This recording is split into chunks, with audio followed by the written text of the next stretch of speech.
Illuminati அமைப்பு என்பது இந்த உலகின் மர்மமான ஒன்றாகத்தான் இருக்குது. இந்த இலுமினாட்டி என்பது உலகை ஆட்டி படைப்பவர்களாக, அதாவது உலகை கட்டுப்படுத்துபவர்களாக என்று சிலர் கூறுகின்றார்கள். ஆனால் இதனை யார் தோற்றுவித்தார்கள், இதனை யார் தலைமையேற்று நடத்துகிறார்கள் என்பது எவருக்கும் தெரியாது.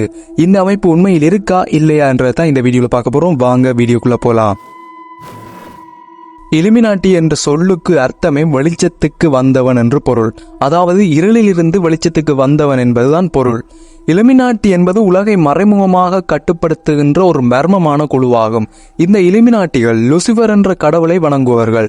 லூசிபர் என்பது இயேசு கிறிஸ்துவை எதிர்க்கும் வார்த்தையாக கருதப்படுது. அதாவது சாத்தான் என்று கூறலாம். இயேசுவை வணங்குபவர்களுக்கு இது சர்ச் இருப்பது போல இந்த சாத்தானை வழிபடுபவர்களுக்கும் ஒரு சர்ச் இருக்குது. ஆனால் இது எங்கு உள்ளது, யாரால் கட்டப்பட்டது என்பது தெரியவில்லை. இந்த இலுமினாட்டி கூட்டம் என்பது யாராலும் இன்று வரை கண்டுபிடிக்க முடியாமல் உள்ளது. இந்த இலுமினாட்டி அமைப்பில் பல உலக பிரபலங்கள் செயல்படுகிறார்கள் என்றும் சொல்லப்படுகிறது. இந்த இலுமினாட்டி என்பதை இவர்தான் என குறிப்பிட்ட நபரை சொல்ல முடியாது. இந்த இலுமினாட்டி அமைப்பு 13 குடும்பங்களை கொண்டது. ஆனால் இந்த 13 குடும்பங்கள் இந்த இலுமினாட்டியை கண்டுபிடிக்கவில்லை. அதாவது இந்த 13 குடும்பங்களையும் கண்டுபிடிக்கப்படவில்லை. 1700 நூற்றாண்டில் ஆடம் வேஸ்புக் என்பவர் ஒரு சுய சிந்தனையாளர்களுக்காக ரகசிய குழுவை ஆரம்பிக்கிறார். இந்த குழுவின் நோக்கம் உலகை நேர்த்திப்படுத்துவது மற்றும் மூட நம்பிக்கைகளை அறுத்தெறிவது என்பதை நோக்கமாக கொண்டிருந்திருக்குது. அன்றைய பாவேரிய அரசன் இந்த குழுவை அழித்து விட்டது.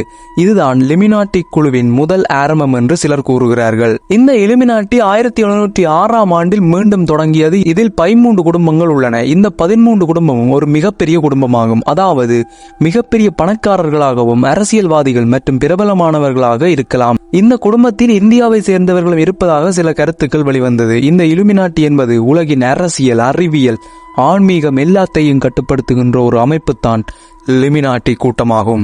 யூத இனத்தை சார்ந்தவர்கள் தான் இந்த இலுமினாட்டி இந்த முக்கிய பொறுப்புகள்ல இருக்கலாம் என்று சொல்லப்படுது. ஜூத நாடான இஸ்ரேல் தான் இலுமினாட்டி இந்த தலைநகரம் என்றும் சொல்லப்படுது. ஜூதர்கள் தான் உலக நாடுகளில் பெரிய பொறுப்புகளில் உள்ளனர்கள் என்றும் கூறப்படுது. இந்த 13 குடும்பங்கள் 13 பிரிவினர் என்று கூறலாம். இந்த 13 குடும்பங்களை 13 பிரிவினர் என்று கூறலாம். இந்த குழுவில் உள்ளவர்கள் உலகின் சக்தி வாய்ந்த நபராகவோ அல்லது பெரிய பதவிகளிலேயோ இருப்பார். இந்த இலுமினாட்டி என்ற கொள்கை ஒரே நாடு, ஒரே அரசியல், ஒரே மொழி என்பதாகும். தற்போது இந்த இலுமினாட்டியில 6000 பேர் உள்ளனர் என்று குறிப்பிடப்படுகின்றது. இவர்கள் என்ற குறியீடு ஒற்றைக்கண் பிரமிட்டு வடிவத்தை கொண்டிருக்கும். இந்த பிரமிட்டின் அடிப்பகுதியில் ரோம் எழுத்துக்களில் எழுதியிருக்கும். இதனை கூட்டி பார்த்தால் 1706 என்ற இந்த இலுமினாட்டி குழு ஆரம்பித்த வருடம் கிடைக்கும். இந்த ஒற்றைக்கண் குறியீட்டின் அர்த்தம் நாங்கள் உங்களை பார்த்து கொண்டிருக்கின்றோம் என்பதாகும். இந்த இலுமினாட்டியின் மேல்தட்டு இலுமினாட்டிகள் என்று அழைக்கப்படுகின்றது. இதனை ஆராய்ந்தால் எகிப்து அரசர்கள் வரை போகிறது. இவர்கள் பல ஆண்டுகளாக மனிதர்களை ஆண்டு வருகின்றார்கள். இவர்களின் முக்கியமான ஒன்று சில்க் ரோட் என்பதாகும். இது இலுமினாட்டி என்ற மிகப்பெரிய பண வர்த்தகம் வைத்திருக்கும் ஒன்றாகும். உலகின் பல வங்கிகளுடன் தொடர்பு வைத்துள்ளது. நமது ஸ்டேட் வங்கியிடம் கூட தொடர்பு வைத்திருக்கிறது என்று கூறப்படுகிறது. தற்போதைய இருப்பிடம் உலக வல்லரசான அமெரிக்காவில் உள்ளது. மேற்கந்திய நாடுகளில் இந்த இலுமினாட்டிகள் இருப்பதாகவும் கூறப்படுகிறது. அதாவது இந்த இலுமினாட்டி குடும்பத்தில் ராணி எலிசபெத் போன்றோர் உள்ளனர் என்றும் கூறப்படுகிறது. இதுபோன்ற நிறைய நபர்கள் இலுமினாட்டி என்ற குழுவில் உள்ளதாகவும் கூறப்படுகிறது. இவ்வாறு இந்த இலுமினாட்டி குடும்பங்கள் தங்களிடம் பேசிக்கொள்ள தகவல்களை பரிமாறுவதற்கும் தங்களுக்கென்று ஒரு தனி மொழியாகவும் சில திரைப்படங்கள் வழியாகவும் செய்திகளை பரப்புகின்றனர். இவர்கள்தான் உலகில் இன்று என்ன நடக்கும், நாளை என்ன நடக்கும் என்பதை தீர்மானிப்பவர்களாகவும் கூறப்படுகிறது. இந்த இலுமினாட்டி குடும்பம் காட் கேம் ஒன்றை விளையாடுவார்கள் என்று கூறப்படுகிறது. அந்த விளையாட்டு ஒரு காட்டில் என்ன செய்ய வேண்டும் என்பதை காட் மூலமாக கூறி அதனை பிறகு நிறைவேற்றுவார். அதாவது உலகில் அடுத்து என்ன நடக்கும் என்பதை வரைபடமாக வரைந்து விளையாடுவார்கள். இது மாதிரி ஒரு நிகழ்வு நடந்ததாகவும் கூறுகிறார்கள். இந்த காட் கேமில் 330 கேம்கள் உள்ளன. இந்த காட்டில் ஒரு படம் இருக்கும். இந்த படங்கள் அடுத்து என்ன நடக்க வேண்டும் என்பதை நினைத்துத்தான் விளையாடுகின்றார்கள். இதுபோன்று காட்படங்கள் எழுதப்பட்டது 1980 முதல் 1995 வரைதான். இதில் ஒரு படம் உள்ளது. இதில் 5 உருவங்கள் உள்ளன. அந்த 5 உருவங்கள் அணிந்திருக்கும் கலர்களில் தான் ஒலிம்பிக் கொடியின் நிறம் உள்ளது. இது அனைத்தும் ஒலிம்பிக் வளையத்தை குறிப்பதாகவும் பின்னால் ஒரு டவர் உடைந்து விழுவது போல் இருக்கும்.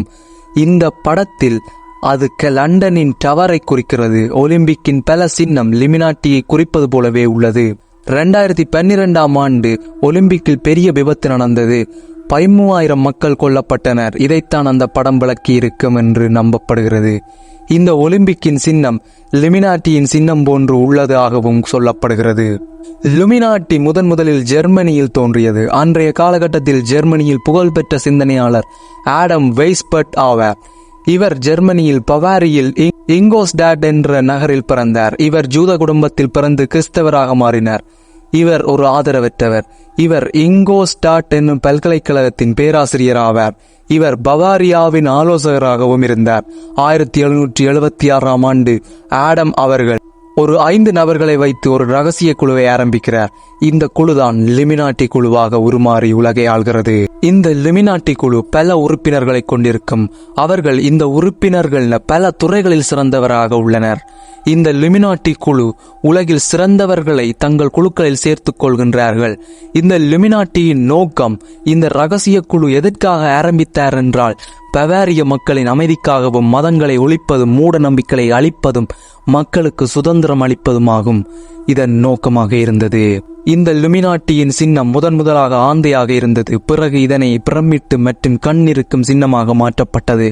இந்த லிமினாட்டி என்ற சொல் இலத்தீன் சொல்லாகும். இவ்வாறாக லிமினாட்டியின் வரலாறு கூறப்படுகிறது.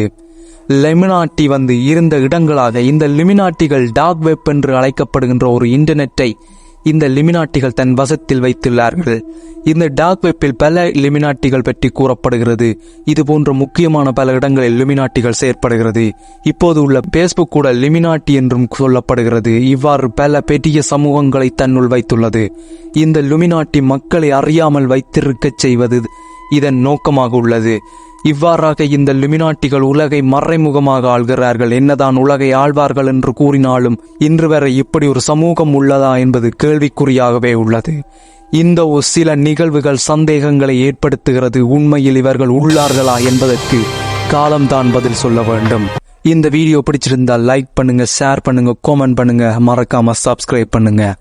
வேறொரு வீடியோட வேறொரு கண்டென்ட்டோட உங்களை சந்திக்கும் வரை உங்களிடம் விடைபெற்றுக் கொள்ள நான் உங்கள் MK திருச்செல்வம் கௌதம்.